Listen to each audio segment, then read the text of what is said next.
Our goals in creating Schola Rosa were, one, in the early years, families who have young students, what could we do for them?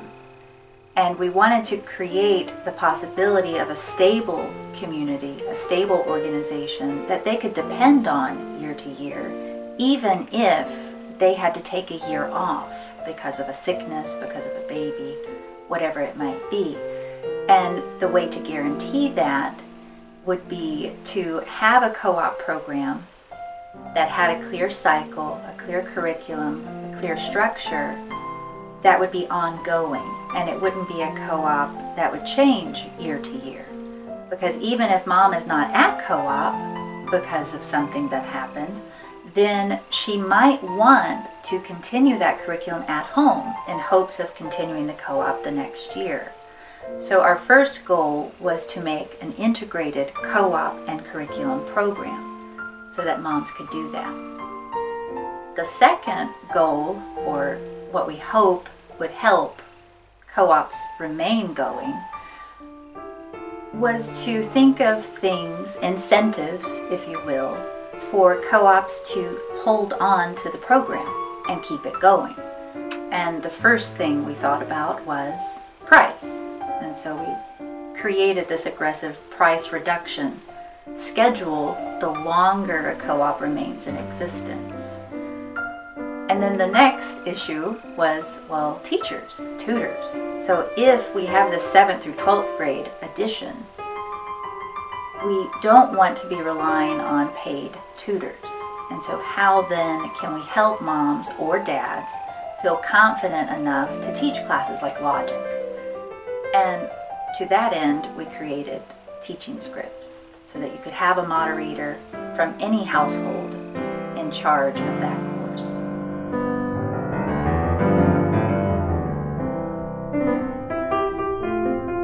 That's the third thing we thought about for helping co-ops was, all right, co-ops are going to run into trouble. Moderators are going to get questions from students they can't answer.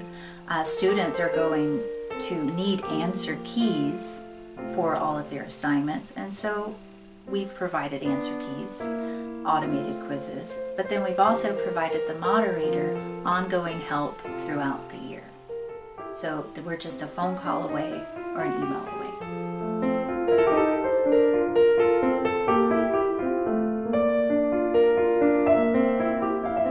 Yes, every summer in July, we provide teacher training. So teachers from all over the nation get together and are trained first in an online suite where they watch videos and they answer quizzes, and then they all come together in an online meeting to really hash out the ins and outs of what they'll be teaching.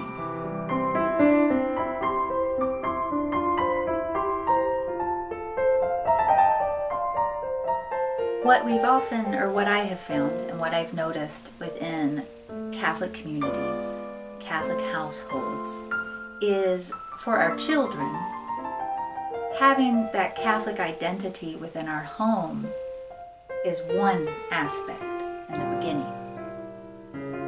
But then we ask ourselves, how do we connect our children and our family with other families who are seeking Catholic identity? And I think oftentimes when Catholic families who are homeschooling do not have a cooperation for that community, they're often struggling not only with evangelizing their children, but then continuing that message in the community, because we are surrounded by secular America and its influences. And without that strong community support within Catholic culture, we're really struggling.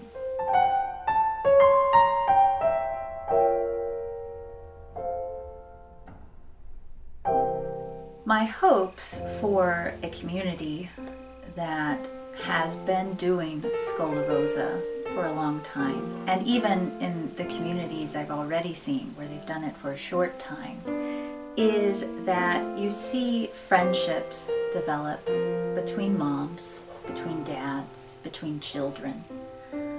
And in those friendships, you see fostered a Catholic worldview. And then as that continues, you see confidence in a Catholic worldview. Children are confident in the virtues they've learned, and they're confident in the teachings of Christ.